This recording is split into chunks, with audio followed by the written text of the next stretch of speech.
Speaking of So what'd you getting do over the trimmed up, weekend? worked both Saturday and Sunday. I worked both days. Nice. Crazy in here. It was a madhouse. It was a zoo, and ordered a lot of boats. I've been seeing all kinds of sold notifiers coming through. Yeah. These Nautic Stars. I mean, I think it's safe to say that Nautic Stars completely picked up speed, which was interesting because, for a while, when we took it over from the other dealer, they, told us the amount that they did, and it was like, it was impressive, and it was like, man, I can't even think of, selling that much volume of a certain brand, and then it did. It took a little while to gain momentum and stuff like that, but I mean, I think it's definitely safe to say now that that's like volume wise, there's more Nautic Stars going out than any other brand. Of course, that's due to having them and our ability to get them, but Right. it's definitely picked up the speed. Hey, Michael Lucas, thanks for joining us, buddy. He's up in Safety Harbor. It's Hey, what's raining. up, It's Michael? raining here too. Actually, it looks like it just stopped. Sun's starting to come out. Speaking of Nautic Stars, what is it? What's that company that like posts up at Paso Grill or Clearwater Beach and the boat pics? Oh, what is it, Tampa Bay Boater? Yeah, Yeah. it's crazy. You go through those pictures, how many Boston Whalers, Nautic Stars, and Sea Rays you see? I mean, you talk about cornering a market. I Yeah. mean, it's phenomenal. It's Oh, I love coming across customers' pictures of boats and stuff on there. And they're yeah, nice pictures too. They're awesome pictures. yeah, yep. So So awesome. Well, I think that we're actually live here, Keith. So um welcome to Boating Tips Live. Not sure which episode it is, but Keith brought up a good point earlier today. It is our 1 year anniversary. yep, got a notification last week through Facebook that Be Live, this platform that we're using here, is our 1 year anniversary. So it's who would have thought? Who would have thought? I would have thought. I knew it was going to be a big hit, but and we're having a lot of fun doing it. Today we are talking about anything. So it's your questions answered. Um, so at first, I'm going to ask everybody for a question. Obviously, the most straightforward one is I'm going to ask you, Keith. You're going to ask me, and then I want you guys to drop your answers down below. And that's, what did you do this weekend? So just like you, I worked. Although I was out on the water, I delivered a 345 Conquest Boston Whaler. Friggin' beautiful, beautiful boat, man. Yeah, I delivered one 2 months ago. We tricked up the stereo on it a little bit and did some sat TV and did a bunch of stuff to it and ran it down to Tierra Verde. It was just an absolute beautiful day. It was just so nice out, boats everywhere.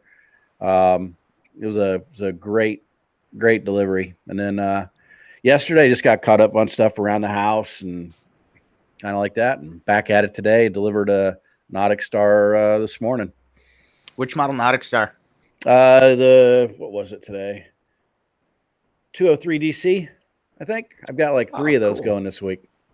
I actually haven't ran that boat yet. The Nautic Stars that I'm most familiar with and my favorite models is those 2102 and 2302 Legacies. Seem to just be huge hits, and I told Joshua, I said, we got to order those. We got to go heavy on those orders because they're just awesome boats, and you see a ton of them on the water too. Like, Keith, do you notice all the Nautic Stars out there now? Like, now that you're out there and we carry the brand, it's like, holy crap, these things are everywhere. I mean, I saw them before, but I mean, it's just it's a testament to the boat. It's they run really good in some snotty water. Yeah, and you can't beat them for the price either. I think the value is definitely there. Hey, Grant Horvath's on here watching us today as well. Good to see you on here. Him and his 270 SDX. Roger that. How many viewers we got on Facebook today? Right now, looking at 15. Oh, nice. We got 2 on YouTube. So for both of you guys watching on YouTube, thanks for tuning in. We appreciate both of you. And drop us some comments in here. Yeah, drop us some comments. Let's see who the 2 people are. Raise your hands. I like that. It's probably Lisa and Kelly, maybe Landon. But So what? A couple deliveries. It was nice weather. I don't think that we're gonna have quite as nice weather here this weekend. I think there's a front coming through Thursday and Friday, if I'm right. Yep, believe so. So it blew yesterday too. One of our sales guys here took his son out for his 13th birthday. They went offshore and got a little bumpy out there, but they caught some nice grouper and some snapper and all that stuff. They made the best of it. But it was blowing pretty. It's glass calm out there right now. I mean, it's a beautiful day today for fishing or boating. Yeah. There's this is without a doubt my favorite time of the year to fish in the spring. I mean, spring and fall, one can make a good argument both ways. I think that summertime gets a little hot, wintertime gets a little cold, and you don't necessarily have all your pelagics around and stuff like that. But spring and fall, I mean, this is it, man. I mean, come on. What can't you catch right now? There's bait all over the place. White bait everywhere. Right. For your snook, your redfish, your trout, whatever it may be. There's going to be some tarpon showing up soon. The kingfish are already here in full effect. So if you just want to loosen the drags and let them rip and just keep a bend in the rod all day, you've got that whole activity going on. And I mean, now's the time of the year. If you're looking to get into fishing, you can't miss out there right now. Yep. Hey, Kathy just jumped in here too. So got to say hi to her. That's right. We got a few other viewers joining in on YouTube as well. So what else did you do, Keith? Just a couple deliveries. That's it. Do you work Sundays too, or are you pretty much Saturdays only? No, just Saturdays. Nope. Sundays, I'm out here unless you got something special going on. You know, like we're doing a boat show or something that's out of the norm. But yeah, it's Monday through Saturday. Cool. Oh. And speaking of boat shows, I heard Palm Beach was a absolute madhouse and just success just for all dealers, for all vendors, all attendees. And I actually didn't end up going, so I'm a little bit bummed, but I heard it was a huge show. And if it's any indicator for what these big shows are going to be like as we start to come out on the other end of COVID-19, then, man, how sweet is it to have these boat shows back? They broke all kinds of records again. I heard triple. Yeah, it was insane from what was told. Jacob was down there for the show all weekend, and he gave us a little briefing this morning, and it was really, really good. Hey, we got a good question here from Grant Horvath. Goes, hey, Grant. What's up, guys? 3-2 Boston Whaler Vantage. Keith knows I'm asking him questions on the grill option. For you guys today, what are your thoughts on a 2016 model versus a 2018 and newer? What are the cons on a 5-year-old model, if any? You want me to take it? Yeah. So there hasn't been a great deal of changes on that model since it came out. The 320, that is. It's if it's not broke, don't fix it. I mean, a 320, it's the SUV I always compare it to. It's a battle wagon. It rides like an absolute tank. It performs like a sport boat, and it's definitely for the whole. Well, I mean, I'm speaking for the whole Boston Whaler Vantage series. It is the most versatile boat in Whaler's lineup. Now, they redid the 230 Vantage with the 240 Vantage. They redid the 270 Vantage with the 280 Vantage. Right. The 320 Vantage is such a success that they didn't change it. So with that being said, since 2016, all you Whaler guys can hop in and correct me in the comments, but you see little year-over-year model year changes. You might have the hockey pucks for the stereos on the 2020s and on. You might have something a little different, but for the most part, I mean, I don't think they've changed much, right, Keith? Yeah, no, not at all. And Grant had texted me the other day, or we were talking, and so whether or not to go with the grill option or not have the grill. And my feeling, what I told him, I said, you want to have the grill. I mean, with the inverter on there and you're running it, you're going to get, maybe an hour at high temp, or you get a longer at a lower. But if you're at a marina, and you got shore power and you're plugged in and you're hanging out and you want to cook something and do all that, I mean, you got all day to cook on it. But, you're up scalloping or, whatever, and you got that grill there, man. I mean, nothing like popping some fresh scallops on there and letting them pop like popcorn and, eat them. So, I definitely would, if I'm buying that boat, I'm looking to get one with a grill. Yeah. Oh, that's a good point. So good question, Grant. And I look forward to taking in your 270 on trade and selling it. But let's see what I did this weekend. Oh, that's right. You're looking at it. I was here at MarineMax all weekend, Saturday and Sunday.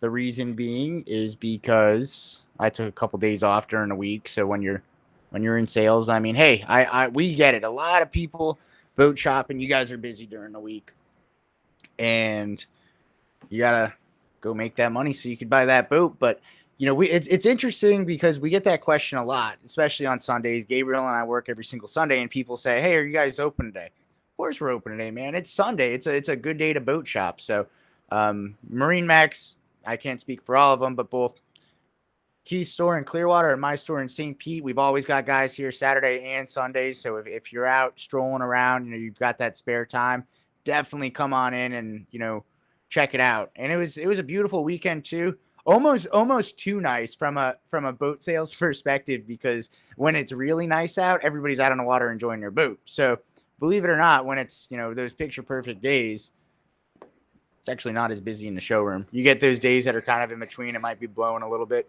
Like today, if today was yesterday was a Sunday or Saturday, I mean, it would probably be pretty slammed in here. Not that it matters for you guys. You guys have an indoor showroom, so there could be a I mean, it's record traffic coming. I mean, the doors might as well just be a revolving door right now. Yeah. It's just it's the amount of people coming in here and looking at boats is unreal.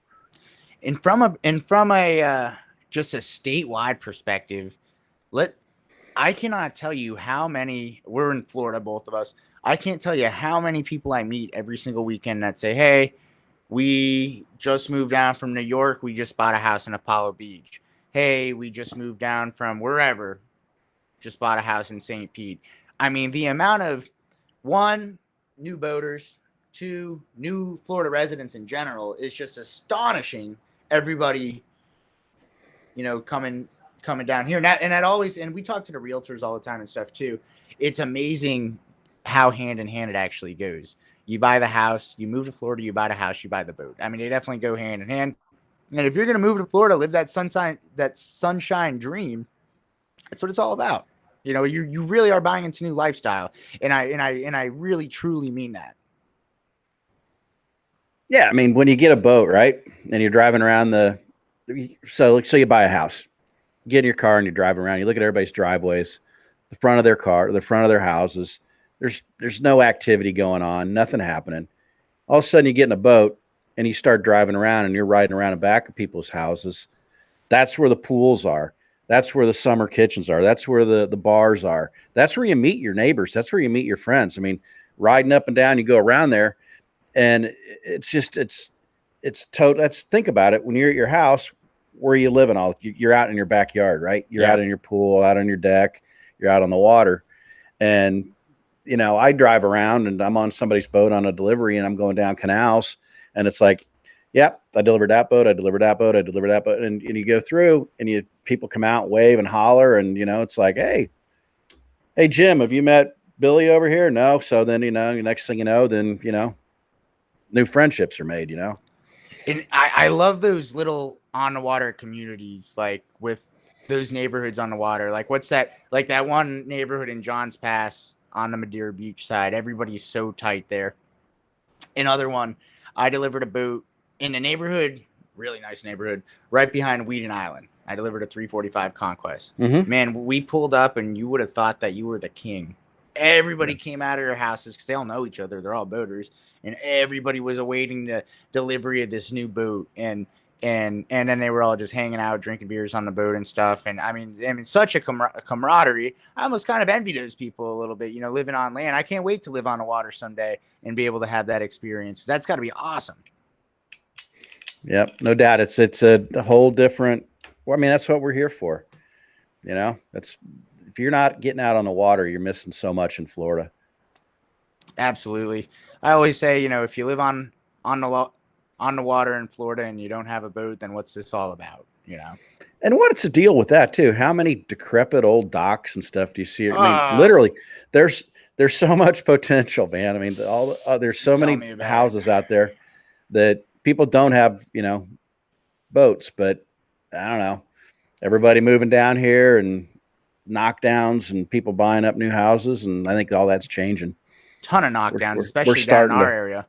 Yep. But so we've got a little segment today, Keith, where you know how at the end of every single episode, what do we always say? We say, hey, drop your questions down in the comments. If you aren't listening live, then we're going to get to them. And you say, yeah, okay, whatever. But we did that. And we have a handful of questions from past episodes. And we're going to kind of round robin these off a little bit between you and I. But before we do that, let's address the elephant in the room.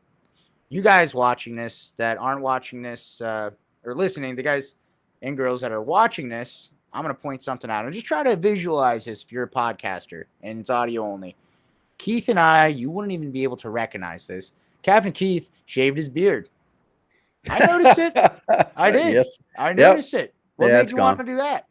It was just, I don't know, hot, annoying. I don't know. I just standing in front of the mirror and got rid of it. Well, looks good. It's almost a perfect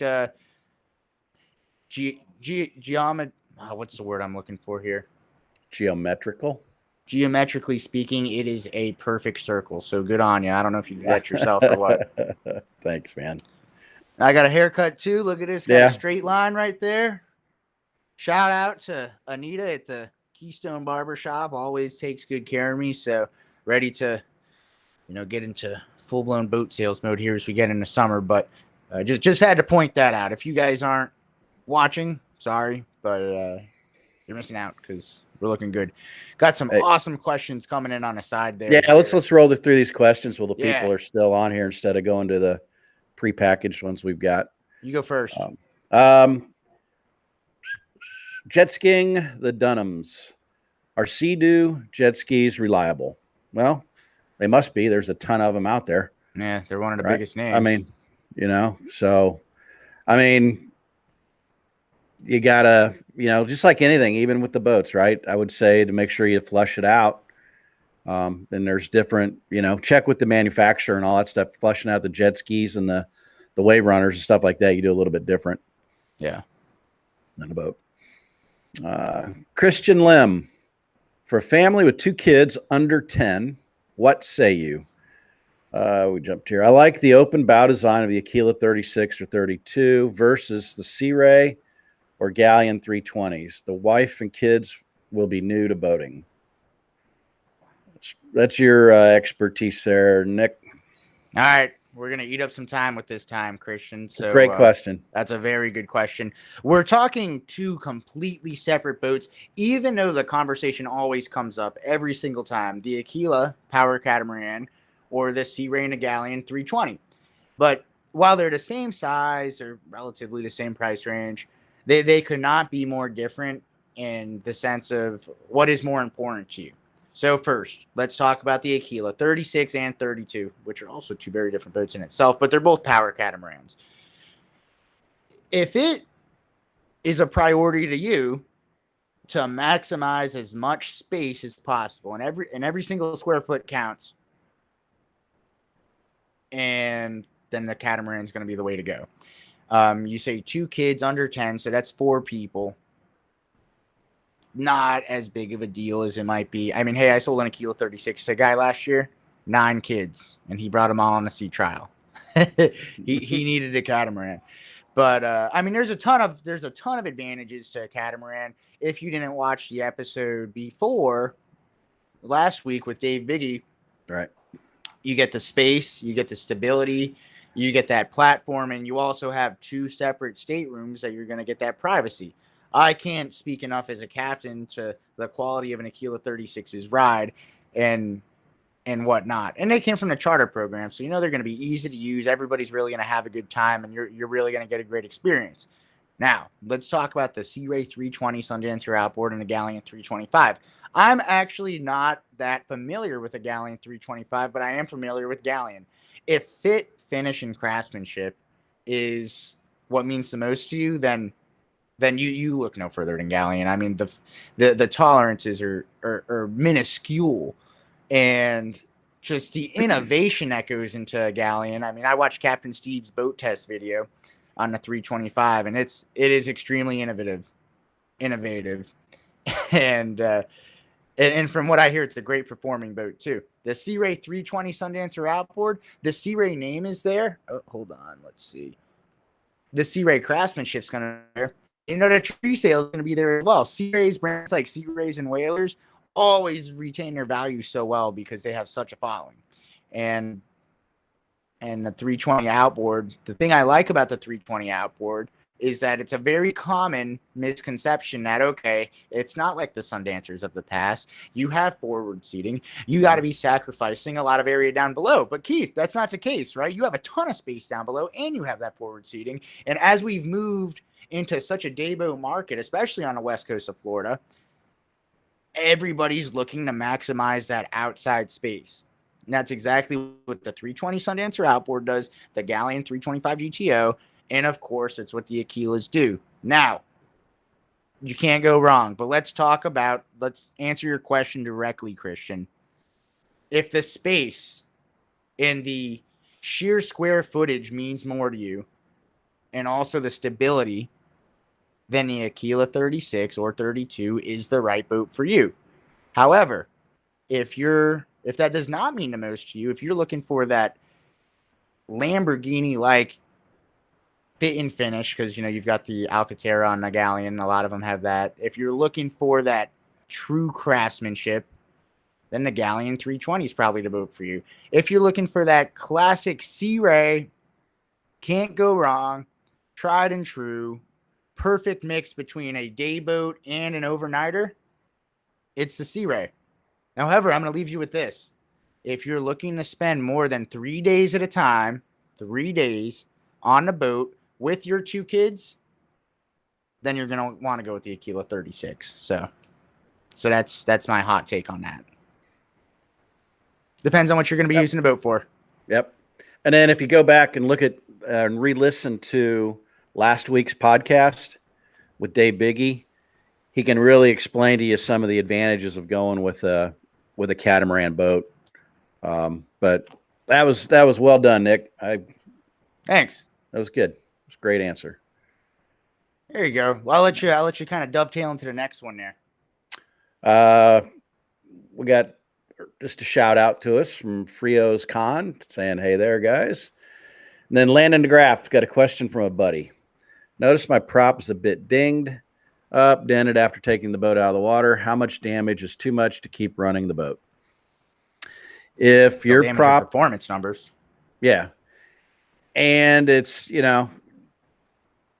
if you notice your prop's out of alignment, you got dings in it, you got stuff in it, or if your motor's shaking or anything like that, take it off, send it out to a propeller repair shop, and they're going to be able to refinish it and fix it and put it in balance and all that.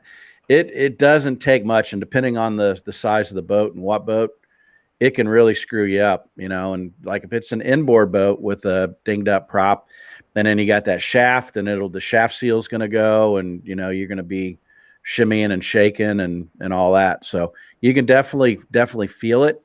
If you're running around in an outboard, that's why, like stainless props, if you end up going through the sand, you're running through the grass, you're up on a grass flat, not that you want to be tearing up the grass flats, but the stainless prop is going to be able to withstand more dinging and damage or whatever, you know what I mean? It's not going to break or chip as easily as an aluminum prop. But then a lot of people want to have an aluminum prop because they're afraid they're going to run aground all the time, so it's not going to do any damage to the engine. But I would all my boats I've always had stainless props, and you get in a little bit of sand or something, you just kind of polish them up and make them look nice and shiny. Yeah, it definitely doesn't take much to feel the difference, even if it's a little ding. Yeah. So Friaz Khan, he goes, "Is a catamaran good for fishing?" Absolutely. There's, we've got the Aquilas, of course, and Aquila does have a fishing, diving type boat version. And then there's, there's other catamaran manufacturers out there that basically are strictly built for fishing, and look at the Go Fast boats, right? The offshore power boaters, the Miss Geico and all that. What are they? Cats, right? So, it's a multifunctional functional boat, but the cats are definitely good for fishing. I mean, the whole point of this catamaran craze now, too, Keith. I mean, you look at, I mean, let's call it like the Freeman story. You know, the whole point of these high performance fishing catamarans is those guys making 100-mile plus runs each direction. You know, you're looking to not only have a smooth ride, but over long distances, and that's kind of why you're seeing even a lot of monohull manufacturers venture into cats. And I think I've said this probably 10 times on the show now, but mark my words, in 10 years, you're going to see a good chunk of these high performance hull manufacturers have at least a line of catamarans. And there's a lot of them that are specifically for fishing. There's a lot of them that are specifically for cruising. There's a lot of them like the Aquila 36 Fishing Edition, which does a great job at both. So to answer your question in more words or less, it's, you know, they can be good for fishing, just like there's monohulls that are good for fishing, and some of them are for other things.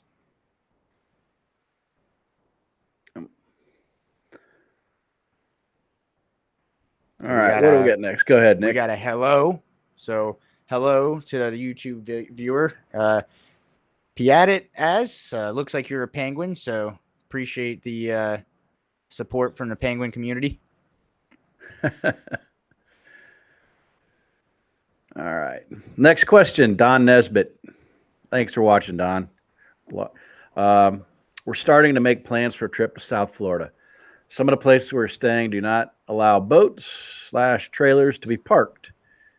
Do you have suggestions on how to find places we can park? They recently took delivery of a Boston Whaler 230.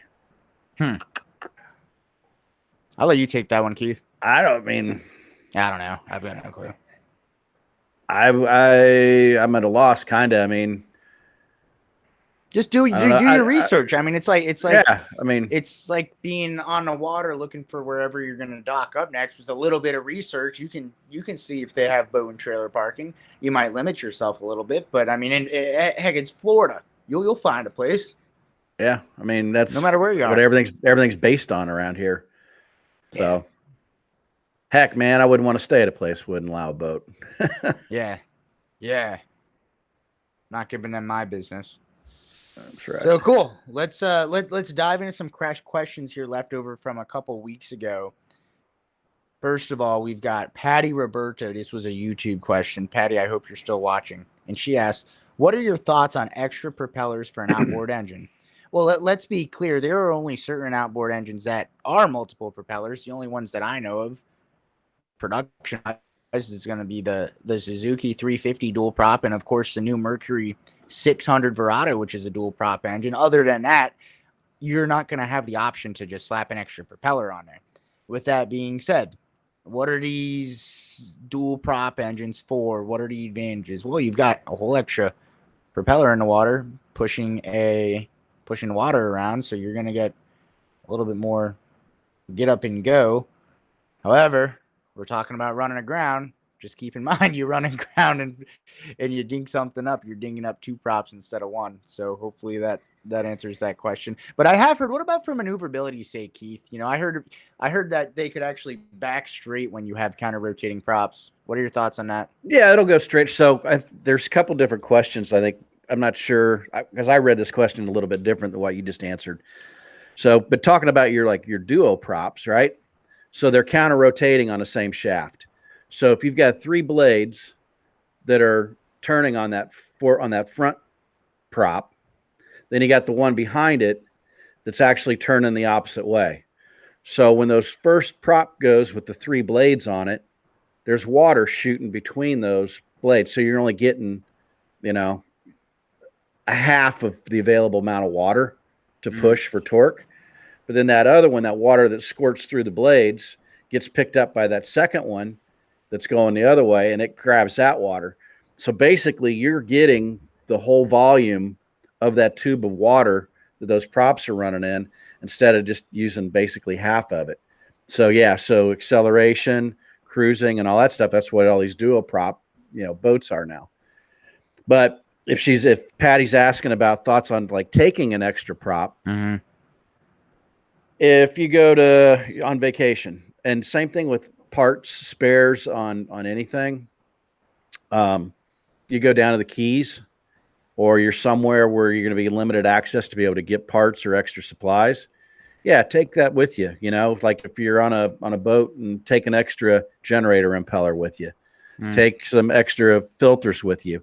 At least if you've got the parts, you can find a mechanic or find somebody to be able to fix something for you, or swap out a prop, change out a impeller. But the way things are right now, if you get down there and you got to wait around, you run aground on your first day and you can't find a spare prop, and you knocked a blade off of it, and you got to wait 4 days to get a prop sent to you, your vacation's, your SOL. But you've got that spare prop with you. Take the old one off, slap the new one on, go have a good day. Hey, did you ever see that spare parts list that one of the Aquila owners put together? Oh man, it's awesome.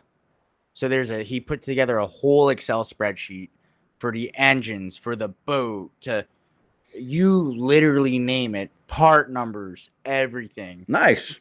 I mean, and I share it with all my Aquila owners, whether it's a 36, a 44. We haven't made one on a 54 and a 70 yet, but all those, I mean, literally right there, ready to go. And it helps us so much. I've got Queen of Virginia here that does a lot of traveling. He's got everything on that boat, every single exact. He just gave it right to Allison, our parts manager, and said, hey, this is what I need. And I mean, he's ready for anything. So, I mean, fuel filters, belts, strainers, you name it. Really cool. That's awesome. And it's good you got a copy of it. Yeah, Rick put that together, so that was pretty neat. Nice. So let's see. We got another one here from the Middle East. I wonder if the COVID-19 affected the boating industry hard. Well, if by hard you mean that never been better, then yeah. Man, everybody wants to get boating, huh, Keith? Yeah, I mean, being in this business, we've been very fortunate. There's a lot of others that didn't quite turn out this way, but yeah, it's unbelievable. Colin, the GM, the store here, was talking. He was in Fort Lauderdale this weekend, and it was blowing, down there too, probably 20, and just boats everywhere. I delivered that boat here Saturday, and it was nice weather, but boats all over the place. I mean, it's the islands are covered up, the intercoastal waterways. Florida's open, man. So all the restaurants, all the bars and places all up and down the intercoastal, the water, they're all packed. You got boats rafting off to each other, and which is great to see. Yeah, for sure. So hopefully that answers your question from the Middle East. Let's see here. I saw a really good one that I wanted to answer earlier.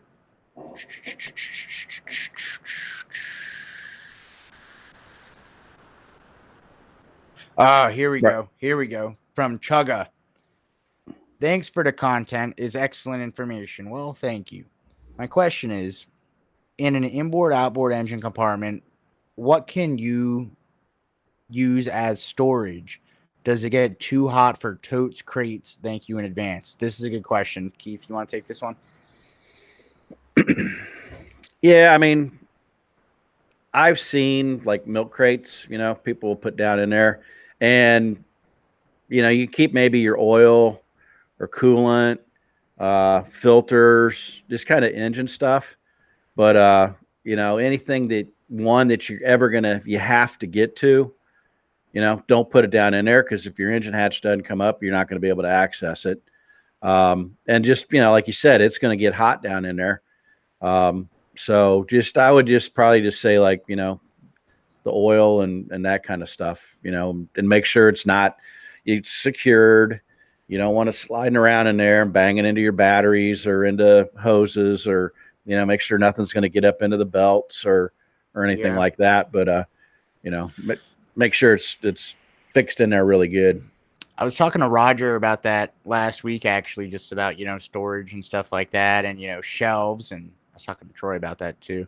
And just make sure nothing's going to fall on top of the engine.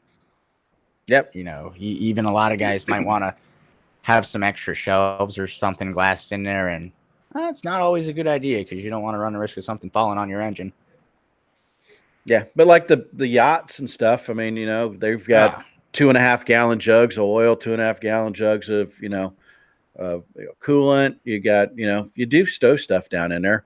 yeah. The oil diaper pads, Can that never type have of enough of stuff. But those. but but don't ever put like say even like let's say a 32 Sea Ray Sundancer outboard, right? Hmm. So you got that whole compartment. I mean, because you don't have the engines in there, right? So you've got Right. this massive storage area, and people get on a boat and they'll start wanting to put stuff away. It's like, oh, can I put my life jackets down here? Can I put this down here? It's like, no, because if you got to get out of here, right, and that you go over to that actuator and that hatch doesn't open up, you can't access any of that stuff. So just remember that anything you put underneath an electrically actuated hatch, you may not be able to get to if you got to. Yeah, If that's a good point. that makes sense, Yeah. and kind of speaking, just jumping, just because it just kind of got in my head here. April 1st, 3 more days. Yes. There you go. I know what you're gonna say. It's a red one of these, not black, but you've got a kill lanyard on your boat. Boats under 26 feet, you've got to wear the ignition cutoff switch now. Hmm. So hook them up. The Coast Guard's gonna, the FWC or Marine Patrol, Coast Guard or whatever. Excuse me, when they're pulling up, you don't want to be. They're gonna see you fiddling around and trying to hook it to yourself and all that stuff. So It's like your it's seatbelt. it's there for a precaution. It's there. It's a good thing. I don't know if not sure if we've talked about this or not, but Fell Marine won the National Safety Awards this year that we put out there through the Sober Skipper Foundation and CETO and everything. And it's a wireless kill switch, and they're actually working with Sea Ray and Boston Whaler now. I think the 2022 is coming out. You're going to have the option of having the kill switch done that way. That's something I was and gonna ask you, Keith. Do those for the law? I know that you're way more in tune to the law with that than I am. Do those wristbands are they sufficient to Yep. not get a fine? Yep. So Okay. they've got the wristbands, so your kids, you can order multiple bands, so you can put them on your kids. So if you're trolling and little Susie falls in the water and you may not realize it or something's going on, as soon as it hits the water, it's going to kill the engine, right? Then there's a way to override it so that you can turn around and go back and get her. But it just makes sense, like say these guys that are up north fishing in these like a little Lund aluminum boats, right? Mhm. Or you're doing stuff and you're bending over, and that's where accidents happen is most people fall out of boats. So, and if the boat's running, then it's going to make that turn to port and it's going to start doing donuts. And then circle gets tighter and tighter and you end up taking a chance of getting run over. Yeah. So wearing the lanyard will obviously eliminate that. And then with all these new digital electronic type ones that are activated, then it gives you the freedom to walk around your boat and do stuff. So Fell Marine, look them up. It's they've got great videos, great content, show you how to install one yourself. Does Mercury have their own as well? I thought I saw it at Ibex. They probably do, or they might be working with Fell. So It was really cool. They had like a whole crew management thing. Like if they had like up to 6 of them on one device. yeah, it's So, pretty neat stuff. They were on what's his name? Eric's boat. RX boat. Oh, really? There at Ibex, yeah. Showing Okay. off all the latest Mercury stuff. Yeah, nice. Looks like we got a good question. Whoa. Man, that's like my 4th mess up today. I didn't do my vocal exercises before the show, like I always do. Christian Lim. That is, I'm assuming you meant what? What is an option that is most commonly desired by a new boater, but is mostly often passed on a next boat when they come more seasoned boaters? I'd say that since the next boat is usually bigger, Christian, I've never seen somebody get less options. It's like because no matter how experienced that you are, Keith and I always use our radar. I will use bow thrusters if you got them. If you got the tools, use them. I'd say that on the next boat, you're actually probably always going to have more options than less, right? Yep, you're going to add stuff. Unless, the one thing which we don't see it, the whole market has shifted, but there used to be like a lot of like, say, Sea Ray 240 dancers, 260 dancers, the smaller dancers. And people would think that they're going to go and they're going to stay on the boat and all that. Then they find out that they really don't. If they're traveling, they're going to pull up somewhere. They're going to go to a resort. And they're going to go in and get a room. But that's why I think this whole shift has shifted away from that. The bigger yachts, you got more space and stuff like that. But you'll see people go from maybe the smaller type dancers and then switch to something that's, maybe it's a dual console or, even a center console or whatever, because they're not, they're finding out that, they don't need that bed. Yeah. Yeah. On those little boats that they actually don't even make anymore, the overnighters. That's right. It sounds a lot better in theory, doesn't it? Yep.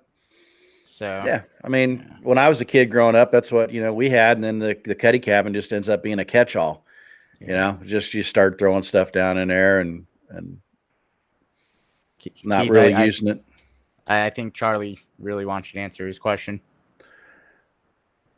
26 foot or less length requires lanyard. Yes, sir. Requires the lanyard to actually be hooked to you. Yeah, and I heard they're going to be enforcing it too. Yep, lanyard on. Yep, the kill switch has to be hooked to you on vessels. Actually, it's the way I think I read it was under 26. So pretty much anything not yacht certified. So yeah, good stuff. Well, we'll see that. I mean, just wear them. Chances are, I had a guy come in today on a 23 Vantage, and he said, "Hey, I bought a 23 Vantage last year. I'm worried because for this new lanyard law, I don't have a lanyard and I don't know where to hook it up." I said, check by your throttle. There's going to be your little kill switch right there. That's the tab. And I mean, heck, a lot of people might not even know that it's there. Yeah, and that's the first thing you want to check too. If you get on your boat and it doesn't start, even if you got the lanyard hanging on there, you might have been washing the boat or somebody bumped it. That cord may not fall off of there. I'm so dating myself, but way back in the day, there were no kill lanyards on boats, so whatever year they mandated that to have that. But I was working at a high and dry marina, and I don't know how many times people put their boat in the water, boat won't start, send it back to service, have a tech come down to look at it, and it's the freaking kill switch just got bumped down. I've done it. So it happens, but now you know what to look for. Yeah, for sure. That's something that Captain Brad, used to do on deliveries. He used to go through that whole process, and then he'd go out in the middle of Boca Ciega. He'd secretly pull the kill switch and then say, "Hey, all right, go ahead and take over, start the boat." And then, of course, the boat wouldn't start, and he'd say, "Did you check your kill switch?" "Oh, no, look at that. Ha, ha, ha." But you never make that mistake again. It's the first thing you look for. Yep. But I always thought that was funny. Hey, and you guys, too, just because the law is going to be on under 26, that doesn't mean that, you got a 28 or a 32 or a 380 or whatever it is. They've all got those kill switches on them. So, I mean, if you're running by yourself, something's funky going on, you're not feeling good, you're getting dizzy, whatever, hook that thing up. If you happen to fall down, pass out, get knocked down somehow, the boat's not going to be running around without anybody at the helm. Might save your life.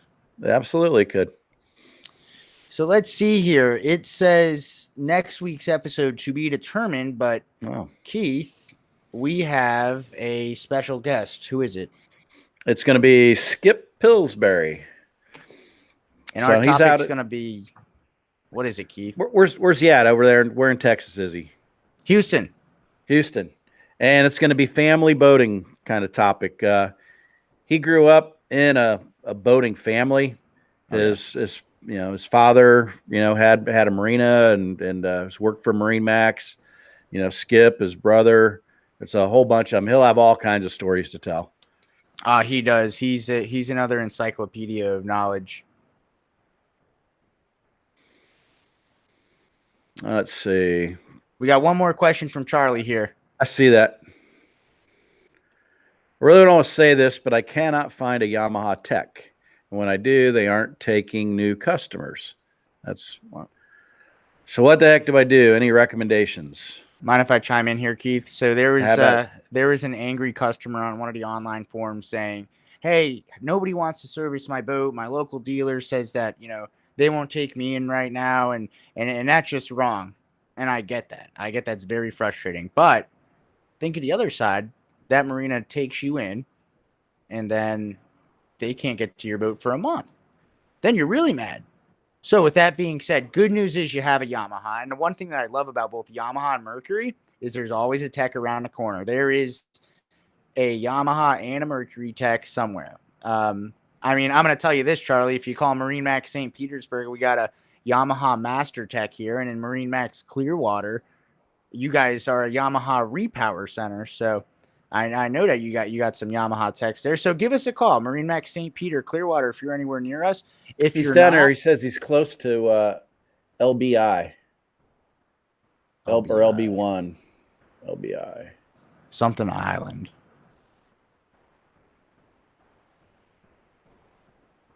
I don't know. I'd keep searching because chances are they're just keep looking and you'll find a Yamaha tech to take you on, Charlie. There's quite a few of them. And that's the neat thing about Yamahas and Mercuries. New Jersey. We got a few stores up there. So yeah, man, go call your New Jersey store. Tell them you just were talking to Captain Keith, Captain Nick on this podcast here, and they said, recommended you give them a call. Yeah. Well, Keith, it's been both an honor and a pleasure. Like we've got any clout up there in New Jersey. Yeah. Tell them Keith and Nick sent you. Yeah, they'll know. Yeah. Keith and Nick. Who? Yeah, that's it. I've been from Florida. What the heck do I want to do with Florida? But it's been great again as well, Keith. Keep in mind, I will be delivering, or I will be having a 320 Sundancer outboard by Sea Ray coming in next month. So I might be calling you in for a delivery because I think you've delivered more of those than anybody in the world. I'm game, man. Great boat. So I love them. Cool. You want to sign us off? Yeah, sure. So once again, just want to thank everybody for joining us today. You can check us out on various podcast platforms, such as Apple Podcasts, Google Podcasts, Spotify, iHeartRadio, YouTube, Facebook, and all that. So that's about it. Sun's coming out, rain stopped, day's looking better. So thanks for joining us, everybody. Bye, guys.